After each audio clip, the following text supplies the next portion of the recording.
Hi, my name is Amanda Ralph. I am a nurse practitioner and the owner of White Coat Aesthetics here in Las Vegas, Nevada.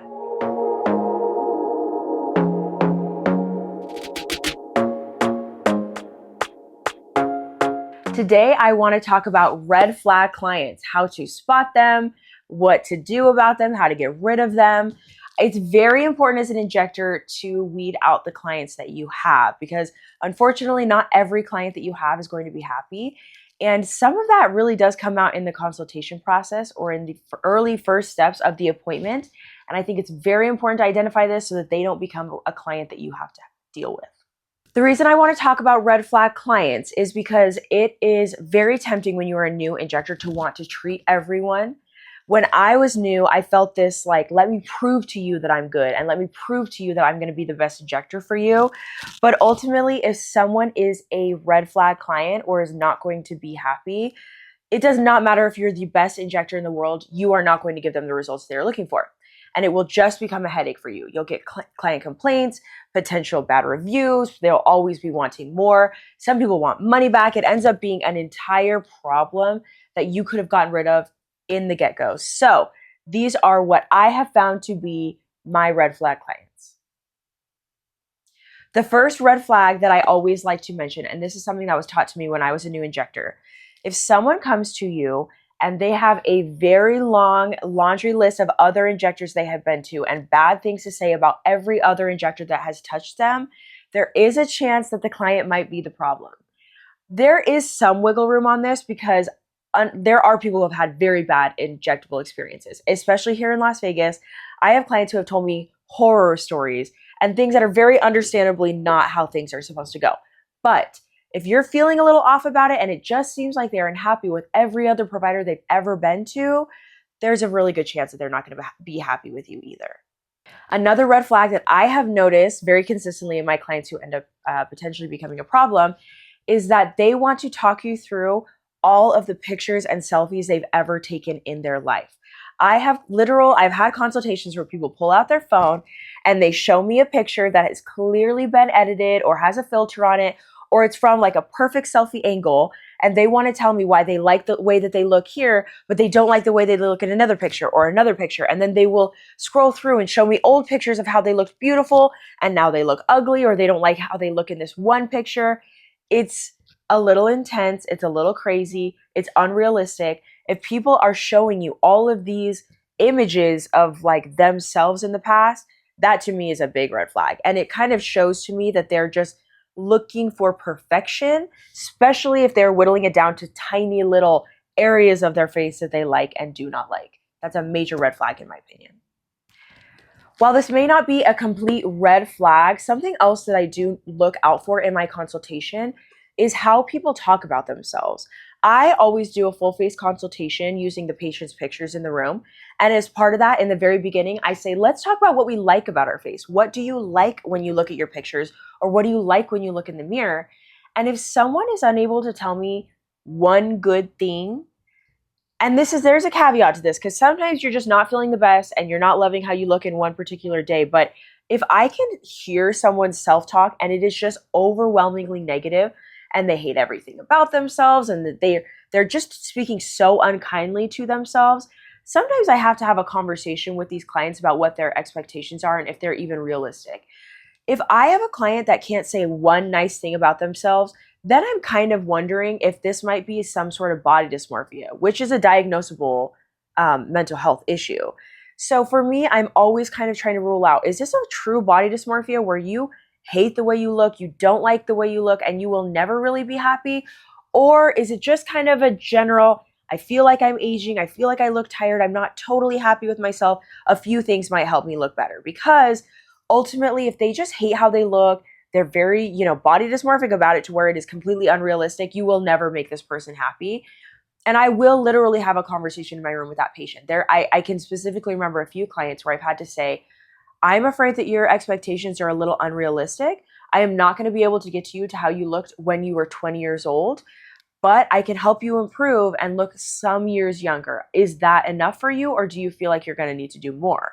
Because we may be needing to have a surgery consult. We may be needing to have a consult about mental health just to have an understanding of what is realistic. Another really important red flag that I've always noticed is how the patient takes care of themselves and their lifestyle factors. If you have a client who smokes consistently and is smoking all the time, their skin is just never going to be perfect. No amount of Botox is going to get rid of that slightly kind of crepey texture to the skin. If you have people who tan all the time in tanning beds, who are out in the sun without, SPF, who are just not taking care of their body well, there's only so much you can do. I had a client who was very unrealistic, very crazy to me. She would come back every time we did her Botox to point out these tiny little lines that she was seeing that were not a Botox fix, but really was the result of the fact that she went to a tanning bed 5 out of the 7 days a week and tanned her skin to leather. So ultimately, I will never be able to make her happy because she's always going to have that texture to her skin. If you don't treat your skin well, it will never look as smooth as it used to. And that is just an unfortunate fact. So I always kind of screen for lifestyle factors like that. Ask them if they smoke. Ask them if they use tanning beds frequently. So at least you can have the conversation with them and set the expectation. I am not going to be able to make you have glass skin if you don't take care of it on the outside. The last red flag I want to go over, and which is one that here at my place everyone knows to look out for, is if the client is rude. And this is if the client is rude to me in the room. This is if the client is rude to my front desk staff. This is if the person is rude over the phone. I am so strict about this because if someone is rude to my front desk staff and then they come in my room and they're super nice to me, something's up with this person, right? And then again, if they're kind of off in all of the interactions and then in the room with me, I can just sense this vibe. I'm not going to treat you. I recently had a client who came in. She was a little weird, kind of on the phone. The girls had warned me. They know to turn people away who are outright rude, but there's kind of a spectrum here. So this woman was a little strange, a little off. We go to do the room and the pictures, and we go back to the room. And in the room with me, she's just constantly fighting my area of expertise. Constantly. Well, I know you say that, but what about this? And I don't know. I don't really know if I think I need cheeks when really the issue is my smile line. Things that are just purely my professional opinion here. I mean, I have been doing this. I am the expert. We don't need to fight about anything because if you're not interested, no big deal. We don't have to do it. And I just found it was actually very tempting in the beginning to be able to think like, let me convince you, like, let me give you more and more information so that you understand that I know what I'm talking about. And finally, I was just like, what am I doing? Why am I even having this conversation with you?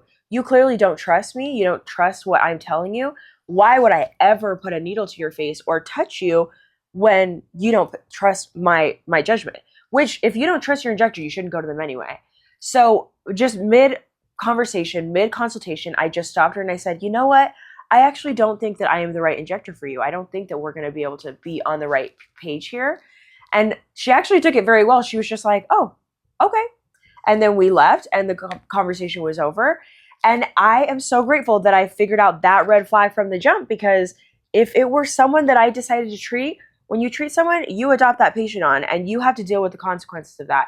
And so luckily we got rid of her. But if you have someone who's rude to your staff or rude to you, do not touch them. They will never be a client that you want. Just to summarize what we just talked about with all these red flags, the most important thing you can do as an injector, honestly, to create a good business, to create a good clientele, is to get rid of the clients who are going to be a problem for you. The clients who have unrealistic expectations, who are rude, who don't take care of their skin.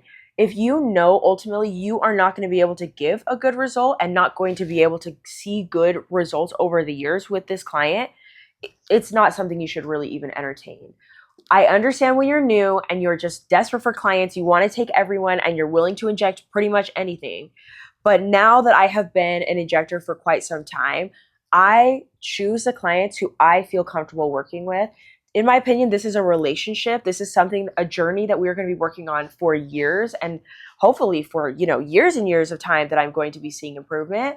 And if from the very beginning vibes are off, they don't seem right for me, and they don't seem like a fit for my business, I'm very quick to turn them away. At my practice, all of my staff knows that I will never question them for turning a client away. It is not about the money to me. To me, it is about creating a good experience. And if we have the crazy clients with unrealistic expectations, we will never be happy here. I would much rather receive a bad review for not touching someone than for receiving a bad review for touching the wrong patient and for having a bad outcome.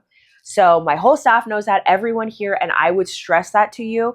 It is so much more important to turn someone away than to take a client that you know is not going to be the right fit for you.